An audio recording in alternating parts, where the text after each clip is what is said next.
Bill. ನಮ್ಮ ದೇಹ ಬಿಲ್ಲಿನ ಆಕಾರದಲ್ಲಿ ಬರಲಿ. ಸಾಧ್ಯವಾದಷ್ಟು ಕೈ ಮತ್ತೆ ಕಾಲಿಂದ ಹಿಡಿದು ಮೇಲಕ್ಕೆ ದೇಹವನ್ನು ಎತ್ತಬೇಕು. ಅಪ್.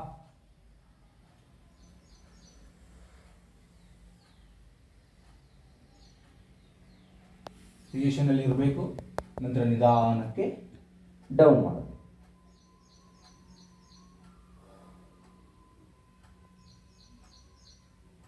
ಇದಾದ ನಂತರದಲ್ಲಿ ಕಾಂಪ್ಲಿಮೆಂಟರಿ ಆಗಿ ನಾವು ಧನುರಾಸನದ ನಂತರ ಶಶಾಂಕಾಸನವನ್ನು ಸಮಸ್ಥಿತಿಗಾಗಿ ಮಾಡಬೇಕು. ಅಭ್ಯಾಸವನ್ನು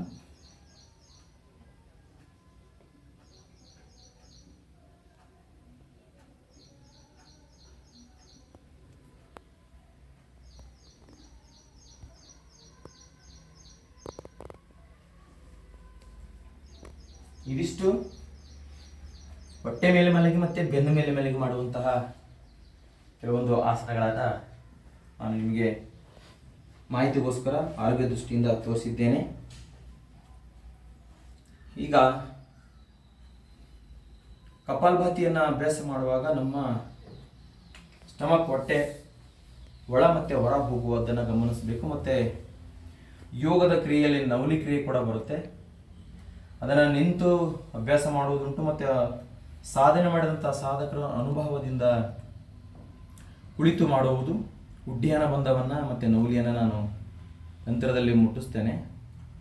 ಕಪಾಲಭಾತಿಯನ್ನು ಮಾಡುವಾಗ ನಿಮ್ಮ ದೇಹ ನೇರವಾಗಿರಬೇಕು, ಕತ್ತು ನೇರವಾಗಿರಬೇಕು. ಓನ್ಲಿ ಫಾರ್ ಎಕ್ಸಿಲೇಷನ್ ಮಾಡ್ತಾ ಹೋಗ್ತೀರಿ.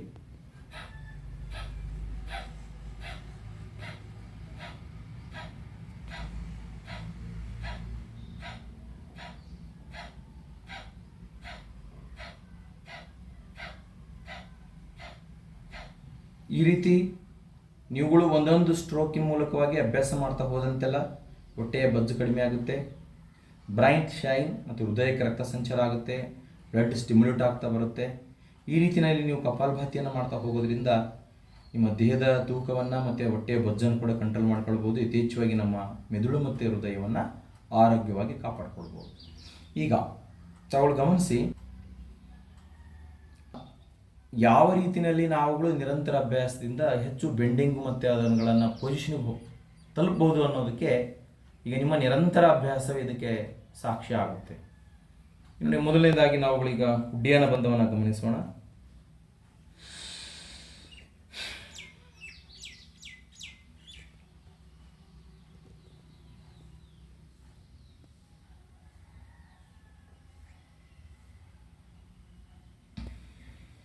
ಮತ್ತೆ ಉಸಿರು ಬಿಡಿ. ಇಲ್ಲಿ ಉಸಿರಾಟದ ಕ್ರಿಯೆ ಬಹಳ ಮುಖ್ಯ. ಒಮ್ಮೆ ಪೂರಕ ಸಂಪೂರ್ಣವಾಗಿ ಉಸಿರನ್ನು ಒಳಗಡೆ ತೆಗೆದುಕೊಂಡು ಸಂಪೂರ್ಣ ಉಸಿರನ್ನು ಹೊರ ಹಾಕಬೇಕು. ರೇಚಕ ಮಾಡಿ ನಾವು ಹೊಟ್ಟೆಯನ್ನು ಒಳಗಡ್ಕೊಳ್ಬೇಕು. ಈಗ ನವಲಿ ಕ್ರಿಯೆ ಮಾಡ್ತಕ್ಕಂಥದ್ದು ಕುಳಿತು ನಾನು ನವಲಿ ಕ್ರಿಯೆಯನ್ನು ತೋರಿಸ್ತೀನಿ, ನಿಂತು ಕೂಡ ನಿಮಗೆ ಮಾಹಿತಿಯನ್ನು ಕೊಡ್ತೇನೆ ಯಾವ ರೀತಿ ಅಭ್ಯಾಸ ಮಾಡಬೇಕು ಅಂಥೇಳಿ. ಸುಮಾರು ವರ್ಷಗಳಿಂದ ಅಭ್ಯಾಸ ಮಾಡಿದ ನಂತರ ಈ ಒಂದು ನವಲಿ ಕ್ರಿಯೆಯನ್ನು ನಾನು ಕುಳಿತುಕೊಂಡು ಮತ್ತು ವಜ್ರಾಸನ ಕುಳಿತುಕೊಂಡು ಮಾಡೋದನ್ನು ಅನುಭವದಿಂದ ಪಡ್ಕೊಂಡಿರ್ತಕ್ಕಂಥದ್ದು.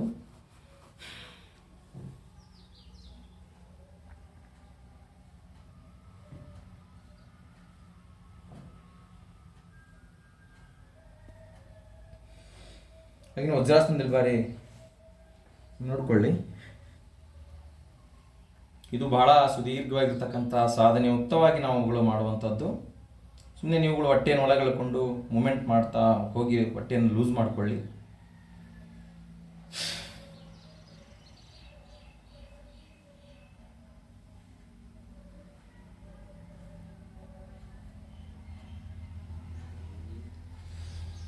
ಈ ರೀತಿಯಲ್ಲಿ ಮಧ್ಯಮ ನವಲಿ, ವಾಮನವಲಿ, ದಕ್ಷಿಣ ನವಲಿ, 3 ಪ್ರಕಾರದ ನವಲಿಯನ್ನು ನಾವುಗಳು ಅಭ್ಯಾಸ ಮಾಡ್ತಾ ಹೋದಂಗೆಲ್ಲ ನಮ್ಮ ನವಲಿ ಕ್ರಿಯೆಯಲ್ಲಿ ನಾವುಗಳು ಸಾಧಕರು ಮಾಡುವುದೇನೆಂದರೆ, ವಸ್ತ್ರಧೌತಿ ಅಂತ ಬರುತ್ತೆ. ಆ ವಸ್ತ್ರವನ್ನು ನಾವುಗಳು 24 ಫೀಟ್ ಇರುತ್ತೆ, 4 ಇಂಚ್ ಅಗಲ ಇರತಕ್ಕಂಥ ಒಂದು ಕಾಟನ್ ಬಟ್ಟೆ, ಅದು ಯೋಗ ಕ್ರಿಯೆಗೋಸ್ಕರ ಸಿಗುತ್ತೆ.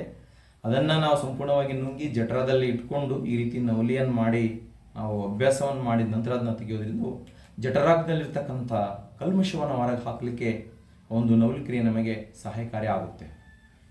ಇನ್ನು ಇದೇ ನವಲಿಯನ್ನು ನಾವುಗಳು ನಿಂತು ಮಾಡಿದಾಗ ಇನ್ನೂ ಕೂಡ ಹೆಚ್ಚಿನ ಒಂದು ಭಂಗಿಯನ್ನು ನಾವು ಅದರಲ್ಲಿ ತೋರಿಸಲಿಕ್ಕೆ ಸಾಧ್ಯತೆ ಇದೆ. ಪೂರ್ಣ ಉಸಿರನ್ನು ಒಳಗೆ ತೆಗೆದುಕೊಳ್ಳಿ.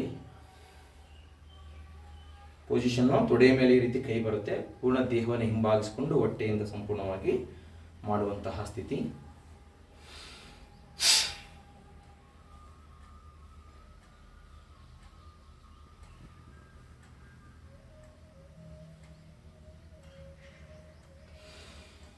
ಮತ್ತೆ ಇದರಲ್ಲಿ ನಮ್ಮ ಉಡ್ಡಿಯಾನ ಬಂಧದಲ್ಲಿ ಕೂಡ ಸಂಪೂರ್ಣವಾಗಿ ನಮ್ಮ ಜಠರಾಗ್ನಿಯನ್ನು ಒಳಗೆಳ್ಕೊಳ್ಳುವಂತಹ ಸ್ಥಿತಿ.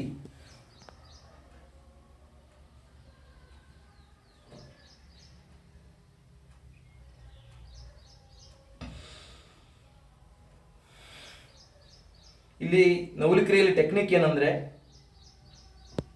ನೀವುಗಳು ಹೊಟ್ಟೆಯನ್ನು ಪೂರ್ಣ ಉಸಿರು ಒಳಗೆಳ್ಕೊಂಡಿರ್ತೀರಿ. ಉಸಿರನ್ನ ತಡೆ ಹಿಡಿದಂತಹ ಭಾಗದಲ್ಲಿ ಅದನ್ನು ನಿಧಾನವಾಗಿ ಹೊರಗೆ ತೆಗಬೇಕು. ಅವಾಗಲೇ ಮಧ್ಯ ನಮ್ಮ ನವಲಿ ಉತ್ಪತ್ತಿ ಆಗುತ್ತೆ. ಗಮನಿಸ್ತಾ ನೋಡಿ.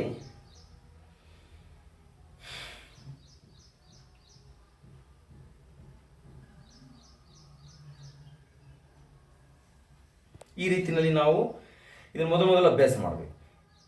ಇದು ಯಾವಾಗ ನಮಗೆ ಮಧ್ಯಮ ನವಲಿ ಬರುತ್ತೆ, ನಂತರದಲ್ಲಿ ನಾವು ರೊಟೇಟ್ ಮಾಡುವುದನ್ನು ಕಲಿಬೇಕು. ಅದು ಒಮ್ಮೆಡಿಗೆ ರೊಟೇಟ್ ಮಾಡ್ಲಿಕ್ಕೆ ಬರಲ್ಲ, ಯಾಕಂದ್ರೆ ಅದು ಮಾತ್ರ ಒಳ್ಳಾಡಬೇಕು. ನಾವು ಕೆಲವೊಬ್ರು ಹೊಸ್ತಾಗಿ ಮಾಡೋರು ದೇಹವನ್ನು ಒಳ್ಳಾಡಿಸ್ತೀವಿ, ಅದು ರಾಂಗು. ಮೊದಲು ಉಡ್ಡಿಯಾನ ಬಂಧದಲ್ಲಿ ಮಧ್ಯಮ ನವಲಿಯನ್ನು ಅಭ್ಯಾಸ ಮಾಡಬೇಕು.